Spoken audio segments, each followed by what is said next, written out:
Good morning, Robert Rossick. What's going on? Good morning, Brian Balaton. What's going on with you? Not too much, man. Another week. Another week. Another week in the hole. Mm-hmm. And exciting week, I think. Yeah, okay. Some things have been happening. What's been happening with you? Let's see. Squeaky chairs in the background. Uh-huh. It's been going on. Yeah. Things have been happening. So things are moving with the school. I'm kind of changing, my roles there a little bit. Okay. And actually, before we get into that, I want to just preface this conversation with, I want to acknowledge today our successes. I want to take time to reflect on things that we've had that have been going on for the good. And then to talk about how important those things. I think it's important to take time to sit back and say, I've got all these goals going on that I have, and I'm moving towards my goals. And in light of that, I've been getting some things done along the way. Oh, sounds good. So a win is a win, Robert Rossick. A win is a win. But before we go forward, absolutely, we got acknowledging Mason Guerin is producing our show today. Mason Guerin's producing the show. And we have Don Smith on camera. Don Smith is working the cameras for us in the background there. So it's a good day. And you and I are sitting here on set looking like we always do, silly, dumb, and full of smarts. Looking like a couple kings over here is what I'm talking about. Oh, my goodness. Yeah.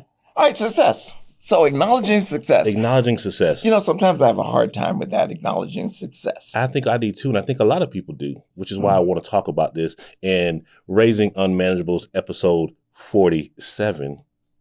4, 7, 5, 2, 47. 47. Yeah. So let's get into managing success. Why is that a difficult task for you? Well, not so much for me. I think it's a difficult task for anyone because in our mind, just like any particular goal, we have an idea of what that's supposed to look like. Right. And once we actually get close to it, or even if we deviate from it and go somewhere else and advance in it, we don't recognize that particular goal, the reality of the goal, and the one that's in our head. And it's the same way when you date someone, or you marry someone, or when you have a relationship with someone, you have this idea that things are going to be a certain way. Right. And when it actually comes to that point or that moment where you cross that threshold, we don't normally recognize it. When we look back over things, we go like, wait a minute. Okay, we did this, that.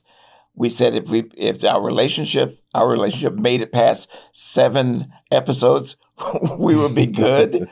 So there are all kinds of things that when you look back on them that are a win, right, and is a success. Right. I wholeheartedly agree. I've been looking at just small ticks off of this timeline of moving towards where I want to go in my career. Just not to cut you off, and I just cut you off and saying not to cut you off, then I cut you off. That's kind of silly. It's redundant as hell too. I'm cutting you off. Please say that those small tick marks, those are the things we don't recognize. Right. We only see that big gigantic mountaintop, the snow cap on the top, but we don't see the little journey that we've traveled to get to that point. And those are the things that matter too, I think. Absolutely the most. Like you mentioned the journey, and that's the whole point, is the goal is the goal. And once you achieve it, then you have to decide if that's going to be it, or if you're going to set another goal and keep moving.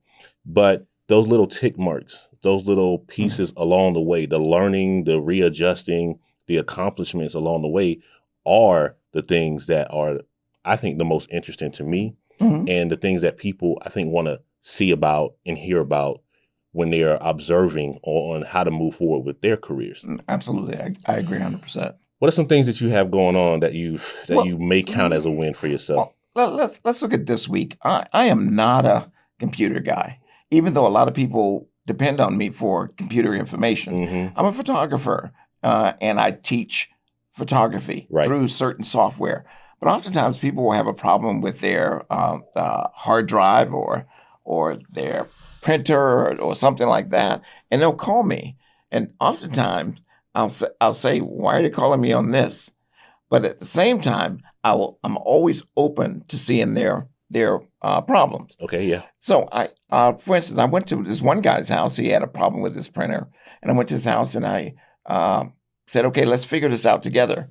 Although I figured it out on my own, that's not the point. But here's the point to it: is that I learned something that I didn't know about a problem that didn't exist in my world, and I was able to solve that problem.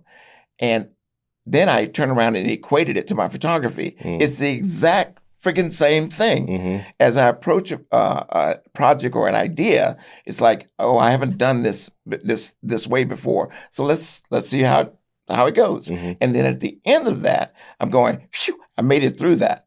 Oh man! And then I realized after the whole project has been produced, whether it be an ad, whether it be a portrait, whether it be a family, shoot or something, whatever it is that on the other side of that, putting together those skills that I already know, that they end up being a success, a win, especially when the client comes back to you, even if it's a computer problem, saying, man, you're a genius. And I love that. I love that too. And it's reminding me a little bit of how my day went last Friday. I didn't ask you about that yet. This is still about me. Okay, well, now I have concluded about me. Okay, now what happened to you? You can't even rudely interrupt anybody anymore before you're rudely interrupted. So what happened to you, Mr. Bevo Bryan? It was less about me. What I was saying, I was trying to caveat and just build on what you were saying about how certain things are already in are just working around us, right? That problem exists anyway. Yeah. The problem that you help solve, it exists anyway. However, you didn't know that you were able to solve that problem until you were aware of the problem. Correct. So staying in a position of finding out more about what it is that you do, becoming more aware about the problems that may be happening inside of your industry that may or may not be your problem. Correct. Right. Yes. But paying attention to it, brings it into your awareness. Now you can decide how to move forward and solve that problem. Right. So that's all I was saying. It was reminding me of something that I was listening to on YouTube the other day as I was editing this last week's episode of the video. Okay. And it was taking forever to render. I was watching some videos and it was pretty much about what you just said, acknowledging the problem, and then now you have awareness of it, and now you can solve that problem. Sure. Yeah. Yeah. And it turns into a win. Even if there's slight fall downs or failures along the way, it's still a success because you were able to work through that problem and give them back some kind of an answer. Yeah, gave them an answer and a solution. But at the same exact time that happened, as I was leaving, another guy came up to me and said, he didn't come up to me, actually. He called me, and then we met. And he said, I heard about you doing classes. I wanted to talk with you face to face. How does your classes, how do they work? And he said, I went ahead and explained to him how, I do sessions, 2-hour sessions in 5 weeks, and you can split it up and all that kind of stuff. But he said, well, I'm not computer literate. And I just helped somebody with a computer that was on a platform that I'm not used to being on. It was a Windows platform, and I'm on a Mac. And I said to him, based on that, helping that other gentleman, no problem. We're able to get through it. So that led me to an actual person signing up for one of my classes. Because you're able to service that client at his point of entry. And that's exactly right. I like to use that term a lot right now. It's kind of one of my favorite terms. Point of entry. Because it makes so much sense in so many different conversations that I have a lot. So I'm probably going to keep using it for a while. You were telling me about a girl that you mentored. Oh yeah. This is a great story. I want to hear about the story because I only heard the cliff notes. Yeah. This lady I have sessions with, she's in Wisconsin. Okay. And I do it online via her computer and also her Facebook. So both of them are going at the same time. I see what's happening with her computer, and I can see with her camera, what she's doing in her studio up in Wisconsin. Well, she had a shoot this past week where she just I had been training her for like 3 weeks now on lighting. Mm-hmm. She had a shoot what she called panicking. I don't know how to set this light. It's not coming out the way I want. And this is prior to our client arriving. And she was just panicking. I got this series of emails like, I don't know if I should cancel the shoot. What should I do? And I said to her, I said, look, we've gone over this thing 3 weeks now, and I want you to trust the process. Right. The process is you give me a good exposure. That's number one. Give me a good exposure. Give me a decent composition and focus. Right. And you know how to focus. The lighting will take care of itself based on where we put it. Again, I get a panic call 4 a.m. I'm not sure, I can't sleep. And then, lo and behold, the day comes, she actually shoots the job. She said, I trust the process. And then she said, oh, these images are great. Right. Thank you so much. They're great. And that's all the way from Wisconsin. Right. And you have to trust the process. Yes. And that's a big theme right now. I'm finding that in conversations I'm having with my friends, even other circles that I've, just trying to get into from a creative perspective. Trusting the process is a big theme right now. And I hope it's I hope it's not a trend, because I hope we're shifting into this space where we're constantly kind of reflecting and thinking about what it is that we're doing and how to offer our best self. And I think trusting your process, trusting what you've learned up to that point, trusting what you know up to that point, and then just doing the job and then letting everything else go. Yeah, and Right. that's a big thing as far as trusting the process. Now, oftentimes in the advertising world, and Right. I'm going a little slightly different, away from the topic here, but I'm bringing it back. Please. Is that in the advertising world, a lot of things are done, as we noted in a couple of episodes before, already set up before you to execute. Right. And basically, you're pushing the button. But that meeting prior to that execution, where you're meeting with the client to figure out how you're going to do it, you can put in there your ideas about how that shot should go. Sure. And if you're able to get that across, that's a win. Right. Right. And speaking of just that type of a process, it's a completely different type of process to walking into an agency where they already have step 1, step 2, step 3 to make the machine work like a machine. However, we are able to kind of flex a little bit. Yeah. And our process is more about designing a custom experience for our clients based on who they are and what they're trying to accomplish for themselves. I was sitting last week, and after our conversation last week, and we talked about bringing unmanageables out and just being more front facing with unmanageables, and I sat that whole weekend, the rest of that week, with struggling still with, am I going to call myself a coach? Am I going to commit to being a coach, commit to being a consultant for creative entrepreneurs, right? Because that's essentially what I'm doing. But like we talked about, I hadn't really made that shift. Right. Just a mental shift, right? And I started thinking, was this hindering how my business is going?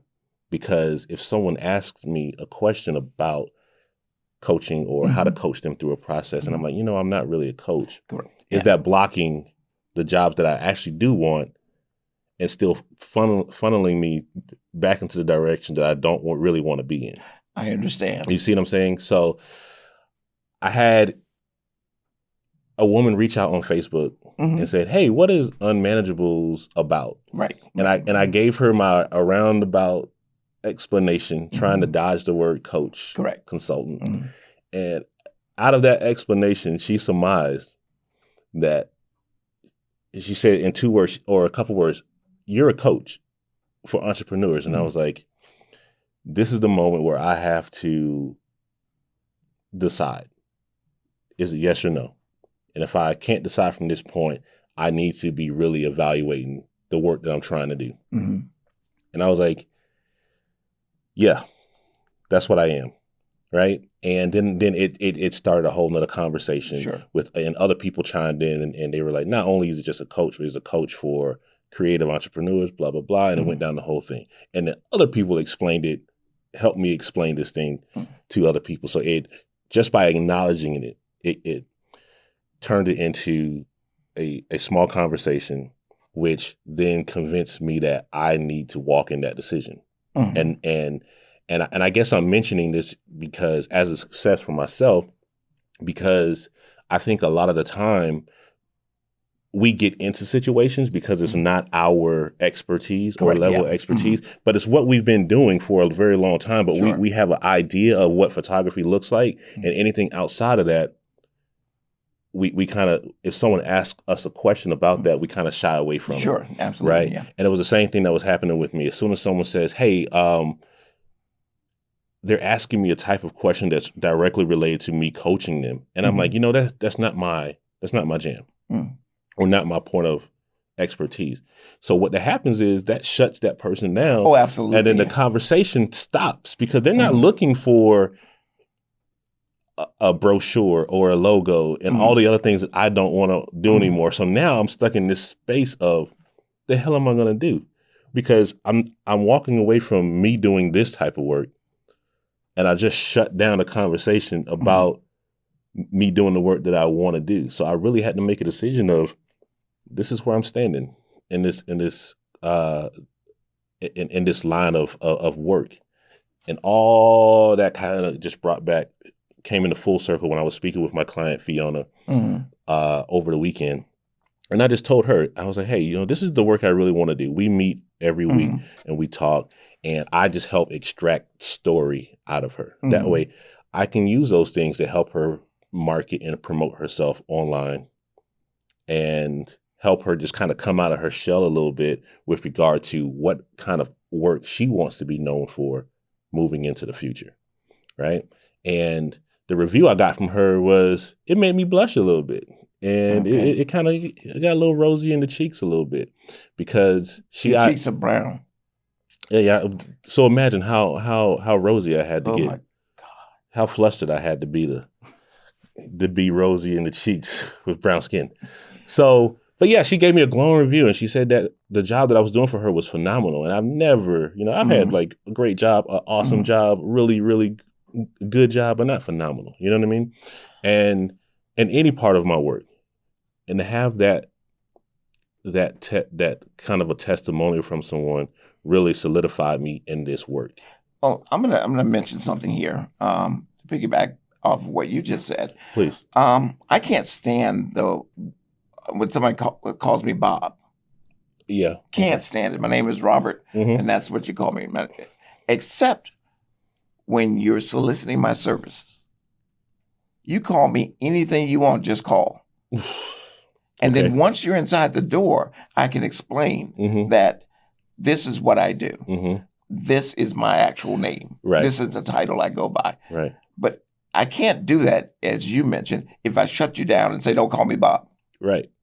Yeah. And it was an important conversation because it sparked a lot of other conversations around this topic of sometimes I think we get stuck on not having a title so much to where we're kind of disengaging ourselves from the work that we're doing. And that's the thing. The idea is the successful part of that is to get them in the room with you. Right. So get them at the table. Right. So you need a title that's identifiable for them at least to call. Right. Right. Absolutely. And if they want to call it a coach, then you go ahead and call it a coach. Absolutely. If that fits your title, but eventually, if you're in the room and you work with us based on what we do, you'll come up with a more definitive term as to what we're trying to sell you, and it won't be coach. That won't be that word. Right. And right now, I don't think it has to change and be a different word. I need to just settle into it and just get okay with it. So it's not. It's kind of like the first time you hear your voice outside of your own head, you hear it in a recording, you kind of cringe a little bit. Yeah. That's what that word, that visceral response, that word was getting for me. But understanding that people need to be able to connect first. And when they're searching, when they're looking, when they're asking other people, they're asking for these words. They're not asking for this ethereal thing that we have in our head that we haven't told them about yet, right? They're asking for words like consultant, coach, photographer, designer. They're asking for the words that they know. So we at least have to acknowledge ourselves for those things. And the greater part of that is if you do your job correctly. And I say correctly because you have defined what that success is of doing your job. Once you've done it that way, then I think the people that the takeaway from that will be, as they go out, they will redefine their term of coach or whatever term they brought in into the situation. Right. So yeah, it was a good conversation, good week, and it brought me, to yesterday at the school and leading up to today. And I think this is the reason I wanted to have this conversation on acknowledging your successes, was because someone asked me specifically yesterday at the college where you teach at SPC. They asked me, how do you get from point A to point B? And I was like, by these little gains, these little tick marks every day. You just get up, you move a little bit. Some days you'll move a lot and you'll take big leaps. Some days are just small wins just to set you up for the next place you need to go. Absolutely. But it's no one's ever really acknowledged correction. We sometimes see people in all their glory and we wondered how they got there, but we forget that there's a backstory that they've been grinding for 10 years, for 15 years, for 20 years. And then we just get to see the explosion of them later. And we're like, oh, I want to be like them. And I'm like, that's cool. But you got to start today and you got to start small and build up to that point. In a word, you have to pack a lot of powder into a tube in order to get an explosion. Right.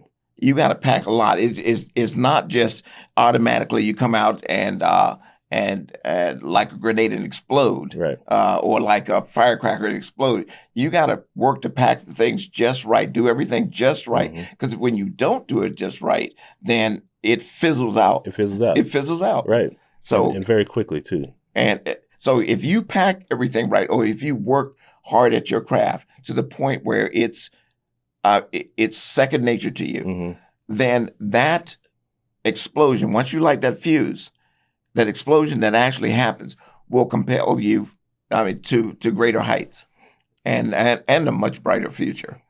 I wholeheartedly agree. But you got to take those tiny little steps. And one more thing, those steps are not linear. No, they're never linear. They ebb and flow. They do. Right. They meander. I like that word too. Meander. They go back and forth. And that's what we've been doing here with Unmanageables, right? Right. Or raising Unmanageables anyway, is every day taking little steps towards bringing content, hopefully people that resonates with people, but more importantly, is allowing people to see the process behind what it takes to not just do this, but what it takes to think through ideas, what it takes to process, to build a process. And I think that's what we're doing here. So the process is ever flowing, ever continuing, and ever just changing as far as how we're doing things here. So on that note, seems like a good place to just go, and cut this thing off. I think we've identified some of our successes. Absolutely. And as you mentioned, I've had a great week as well. And we want to make sure that everyone out there continue to have great small successes and good weeks. Absolutely. And align yourself with where you're trying to go and just take those baby steps every day. And with that being said, Robert Rostick, I need you guys to quit your job. And I don't mean forever. I do not mean forever. But I need you to quit for just a moment and be unmanageable. That's right. Everybody, thank you for tuning in to this week's episode of Raising Unmanageables, episode 47. I'm Bevo. And I'm Robert Rostick. And we'll talk to you soon. Peace.